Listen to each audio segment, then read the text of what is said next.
Part of me feels like at this point, if you see a black horror movie and it has either Jordan Peele or anybody from the cast and crew of Lovecraft Country attached to it, you could definitely trust this movie and you could take that to the bank.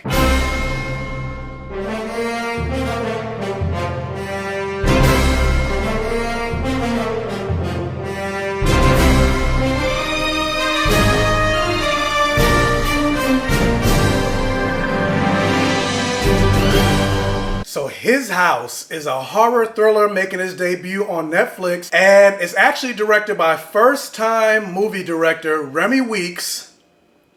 He's kind of cute, and it is starring the gorgeous Wumi Masako, who most people know as Ruby Batiste from Lovecraft Country, and it also stars a man who I'm not really familiar with, Sope Derisu, and it has a cameo from none other than Doctor Who himself, Matt Smith. And the official description for the movie says, a refugee couple makes a harrowing escape from a war-torn South Sudan, but then they struggle to adjust to their new life in an English town that has an evil lurking beneath the surface.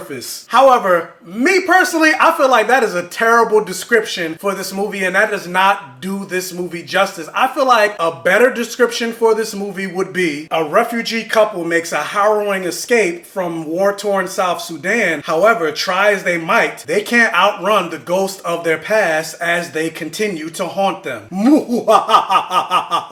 And ooh, this movie was so good. Like, ooh, this movie was so good. And funny enough, I said when I reviewed episode 3 of Lovecraft Country that prior to that particular episode, I've never really seen black people in a haunted house situation. And that's what I really loved about Lovecraft Country, the fact that it was putting black characters and black people and black writers and directors and allowing them to play in the toolbox of genre film, fantasy, horror, sci-fi. And I find it pretty ironic that after I said that, you have this movie come out with black people and it's a haunted house situation, and ironically enough, it's starring one of the characters from Lovecraft Country. But I swear, like, more than likely after I'm done recording and editing this review and then upload it into YouTube, I'm probably gonna watch this movie again. And I mean, the thing that I loved about this movie is it virtually used all of the tools in its disposal to portray the horror that these characters are facing within this film. And what I mean by that is they didn't just rely on the supernatural to provide the scares. Like, these characters are escaping a war-torn part of Africa, and war is horrible, war is scary, and they showed that. Not only that, these characters are escaping into a new land, and they're going to a world where there's a new culture, and that can be scary as well. They showed that too. And also, these characters are African, and they're going to London, and guess what? London is pretty known to be anti-immigrant. That's the whole reason the Brexit vote even started in the first place. They showed that. And obviously, these two main characters are black, and London is mostly white, and racism exists everywhere. They showed that as well. But most importantly, of course, the majority of this movie did focus on the fact that this is a ghost movie and ghosts are scary. And so they definitely showed that. And I just loved the writing for this movie. Like, the writing for this movie was very smart. And I think I forgot to mention earlier that Remy Weeks, who was the director, he also wrote this movie too. And so, like I said, the majority of this movie dealt with the supernatural, dealt with ghosts, and with most horror movies, they do have jump scares. And I don't think there were a whole lot of jump scares in this movie, but the jump scares that were there, they utilized that perfectly. There were a couple of times while watching this movie, I was like, oh, hell no! And the thing that I loved, and the thing that they kind of addressed in this movie, and the thing that I always ask myself while watching haunted house movies, I'm just like, why don't they just get up and go out of this house? Like, just leave. Like, if I found out that my apartment was haunted, I'm not staying down here. But in this situation, because they are immigrants, because they are seeking asylum away from their country, there are certain protocols that they have to follow in order to be fully accepted into London as citizens. And so because of that, the house that they're in, they were provided for, so they can't just up and leave. They have to meet certain requirements. And so because of that,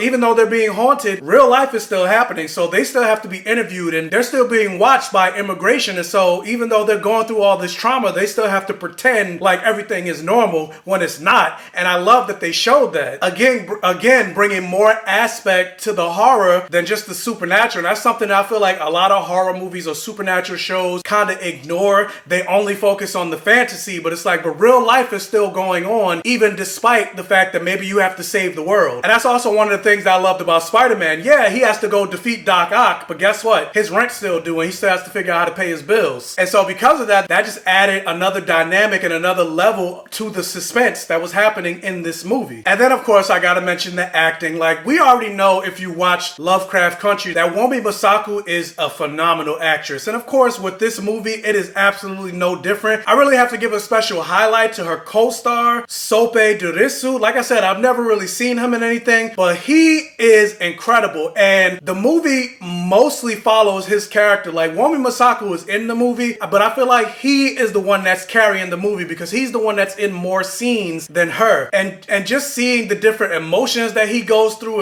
and how his character and learning more about his character, like, he sells the hell out of this movie. And he was great to watch, more so than Omari Hardwick in the movie Spell. But yeah, like, this guy was incredible. And the score for this movie, like, everything about this movie was goddamn perfect. And ooh, once we get to that third act, and they do and you finally get all the puzzle pieces to what makes this story complete, and you finally can see the full picture, and you're just like, what? Like, I was in stitches the entire time, especially once I got that reveal at the end. Oh, that ending. Like, this movie was just perfect. I loved this movie. I would definitely put it on my high recommendation list. Like, don't walk, run to see this movie, even though you're not really running anywhere because it's on Netflix. You can just jump into bed and go see this movie. Put it on right now. After you're done with this review, after you hit that thumbs up, I forgot to mention that in the beginning of this video, please hit the thumbs up button and like this video to help me out with the YouTube algorithm and all that stuff. Once you're done doing that, once you comment below, go see this movie if you haven't. But yes, I would definitely say His House on Netflix is a blockbuster. But enough about me ranting and raving and screaming at the camera.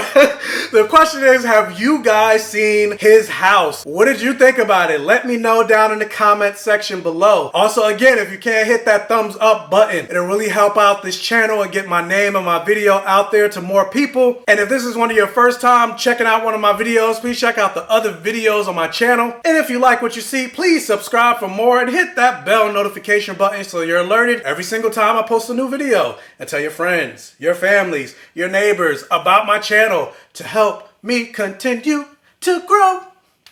I don't know what that was.